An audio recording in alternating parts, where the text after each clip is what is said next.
أعوذ بالله من الشيطان الرجيم. بسم الله الرحمن الرحيم. الحاقة ما الحاقة وما أدراك ما الحاقة كذبت ثمود وعاد بالقارية فأما ثمود فأهلكوا بالطاغية وأما عاد فأهلكوا بريح صرصر عاتية سخرها عليهم 7 ليال وثمانية أيام حسوما فترى القوم فيها صرعا كأنهم أعجاز نخل خاوية فهل ترى لهم من باقية وجاء فرعون ومن قبله والمؤتفكات بالخاطئة فعصوا رسول ربهم فأخذهم أخذة رابية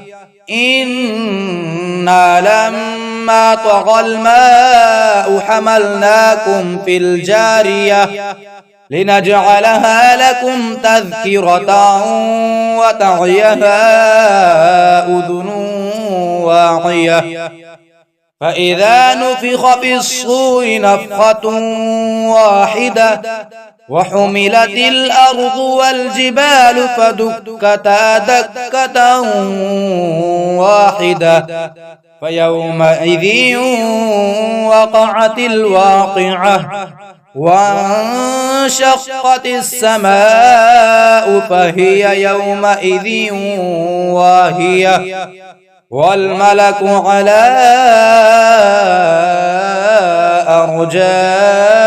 أرجائها ويحمل عرش ربك فوقهم يومئذ 8 يومئذ تعرضون لا تخفى منكم خافية فأما من أوتي كتابه بيمينه فيقول هاؤم اقرءوا كتابيه إني ظننت أني ملاق حسابيه فهو في عيشة راضية في جنة عالية قطوفها دانية كلوا واشربوا هنيئا بما أسلفتم في الأيام الخالية وأما من أوتي كتابه بشماله فيقول يا ليتني لم أوت كتابيه ولم أدر ما حسابيه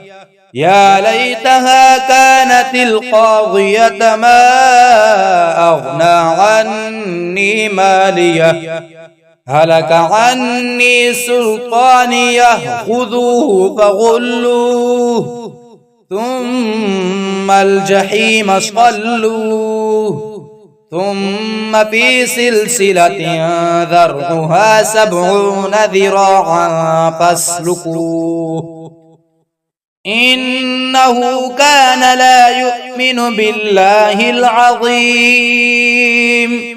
ولا يحض على طعام المسكين فليس له اليوم هاهنا حميم ولا طعام إلا من غسلين لا يأكله إلا الخاطئون